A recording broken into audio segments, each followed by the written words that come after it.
যেটা পোল হয়েছে পার্সেন্টেজ অনেক কম পার্সেন্টেজ। কারণটা কি কি মনে হয়? কারণটা তো টাইম তো ছিল সন্ধ্যে 6:30 পর্যন্ত ভোট হবে, তো সেখানে তো সমস্ত পোলিং স্টেশনে তো 6টার মধ্যে ভোট শেষ করে দিয়েছে। জানি না কেন এমন করলো, সমস্ত নোটিফিকেশন তো 6:30 সময়। এই বিষয়টা আপনার কোনো অভিযোগ জানিয়েছেন? হ্যাঁ, সব জানিয়েছি। আপনাদের মূলত এখন দাবিটা কি? দাবি পুনরায় নিয়ে এখানে করতে হবে, রি-ইলেকশন করতে হবে সব বুথে? সব বুথে। তো সব বুথে যখন 6টার ভিতরে শেষ করেছে, আধ ঘন্টা সময় থাকতে আমাদের তো করার নোটিফিকেশন নয়, ওটা ইলেকশন কমিশনের নির্দেশ মোতাবেক কালীগঞ্জের যিনি আরো আছেন তিনি নোটিফিকেশন করেছেন 6:30 পর্যন্ত ভোট চলবে। 6টার মধ্যে ভোট শেষ হয়ে যাচ্ছে। এবার কেন, কি উদ্দেশ্য? মানুষ ভোটের ব্যাপারে 1 মিনিট থাকতে তাই কত কি হই হুল্লো করে, যে আধ ঘন্টা আগে ভোট শেষ করছে। কি মনে হচ্ছে যে কত শতাংশ বা কত মানুষ ভোট দিতে পারেনি, বা এর জন্য কি মনে হচ্ছে? 75% দেখাচ্ছে নাকি ভোট পোল হয়েছে। এটা অনেকটাই কম, কারণ হচ্ছে এই বাই ইলেকশনটা এতটা মানুষের ইন্টারেস্টেড, এটা তো হাউস ছিল আরো অনেক বেশি, মানে 80% উপরে। আমার মনে হয় যদি নির্দিষ্ট সময়ে ভোটটা শেষ হতো তাহলে 80% উপরে কাজ করতো। কম হয়েছে। মানুষের আগ্রহটা কম। না, মানুষের আগ্রহ অনেক বেশি। যদি আগ্রহ নাই থাকবে তাহলে সকাল থেকে সন্ধ্যে পর্যন্ত বৃষ্টি বন্ধ হয়নি, তথাপিও মানুষ ভোট দিয়েছে। যদি আগ্রহ না থাকতো তাহলে মানুষ আসতো না। এমনিতে রাস্তাঘাটে যেভাবে কাদা, রাস্তাঘাট খারাপ, তৎসত্ত্বেও মানুষ তারা নির্বিঘ্নে ভোট দিতে এসছে। উচিত ছিল, জানি না তারা কেন, কোন উদ্দেশ্যে আধ ঘন্টা ভোটটা শেষ করে দিয়েছে।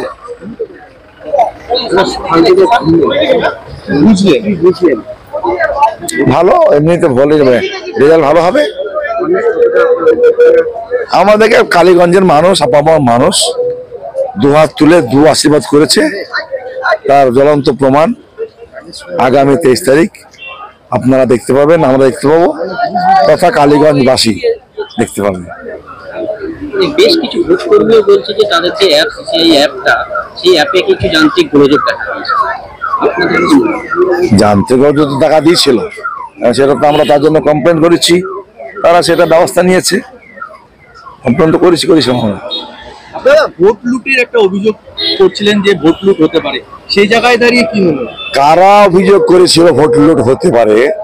আমি অ্যাজ এ ক্যান্ডিডেট আমি কিন্তু কখনো সাংবাদিকদের সামনে কি সোশ্যাল মিডিয়া কি কোনো নিউজ পেপার কোনো জায়গাতে আমি কিন্তু কোনোদিন বলিনি যে ভোট লুট হতে পারে। হ্যাঁ, এই কথা আমার মুখে বাইরে হয়নি। লুট হবে কেন? কালীগঞ্জ লুটের জায়গা নয়। একটা সময় এই আজকের যে তৃণমূলের ক্যান্ডিডেট ছিল, একটা সময় 2018 সালে পঞ্চায়েত নির্বাচনে তখন উনি জেলা পরিষদের প্রার্থী ছিলেন এবং সেই সময় উনি ভোট লুট করেছিলেন। এটা আমার কথা নয়, এটা কালীগঞ্জের আকাশ বাতাস সবাই জানে। কিন্তু আমরা তৈরি ছিলাম ভোট লুট রুখতে।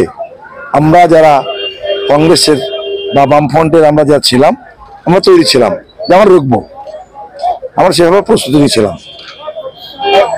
কি মনে হচ্ছে ভোটের পর ইনশাল্লাহ জিতবো ইনশাল্লাহ। সিপিএমের পক্ষ থেকে যেটা বলা হচ্ছে যে এবছরে পুলিশকে যখন বলা হয়েছে বা কেন্দ্রীয় বাহিনী যথাযথ ব্যবস্থা গ্রহণ করতে, খুব খুশি কেন্দ্রীয় বাহিনী করেছে। কেন্দ্রীয় বাহিনী তাদের ভূমিকা ঠিকঠাক পালন করেছে। পুলিশ প্রশাসন তারা চেষ্টা করেছে সঠিকভাবে তাদের দায়িত্ব পালন করার জন্য, করেছে। ফালতু দোষ দেবো না, প্রশাসন নির্বিঘ্নে ভোটটা পরিচালনা করেছে। ঘটনা নেই এমন ভোট ইদানিং কালে বাংলা দেখেছে। কালীগঞ্জ যা দেখালো, কালীগঞ্জের মানুষ বরাবরই ভালো। যখন কংগ্রেস জামানা ছিল তখনও ভালো ছিল, বাম জামানাও ছিল ঠিক। এই যে তৃণমূলের জামানা, সেই জামানাতেও কালীগঞ্জের মানুষ শান্তিপ্রিয় মানুষ। কালীগঞ্জকে দেখে বাংলার প্রত্যেকটা বিধানসভা শেখা উচিত যে না, আমরা কোনো মায়ের কোল খালি না করে, আমরা কোনো বোনের শাখা সিঁদুরকে না নষ্ট করে, আমরা নির্বিঘ্নে কোনো রক্ত না বইয়ে আমরা যাতে নির্বিঘ্নে ভোট করতে পারি, এটা হওয়া উচিত। এটা কালীগঞ্জকে দেখে শেখা উচিত। রাজ্যে তো অধিকাংশ ভোটের সময় দেখা যায় কোথাও বোমাবাজি হয় আর কোথাও রক্তাক্ত ঘটনা ঘটে, কখনো মারধর করা হয় আর মৃত্যু পর্যন্ত ঘটনা ঘটে যায় নির্বাচনে। আলিগঞ্জ যে নির্বাচন, এই নির্বাচন তো একটা মানুষ যা ভোট দিয়েছে তাদের রাজনৈতিক কোনো হিংসা হানাহানি নেই নেই নেই। আমি বলছি তো কালীগঞ্জের মানুষ শান্তিকামী মানুষ, শান্তিপ্রিয় মানুষ। কালীগঞ্জের মানুষ হিংসা পছন্দ করে না। আর আমরা যারা নেতৃত্ব আছি আমরাও চাই না যে এখানে হানাহানি মারামারি রক্তপাত হোক, সেটা আমরাও চাই না। যার ফলে কালীগঞ্জ নির্বিঘ্নে রক্ত ছাড়া ভোট হয়েছে। খুশি। আমি খুশি।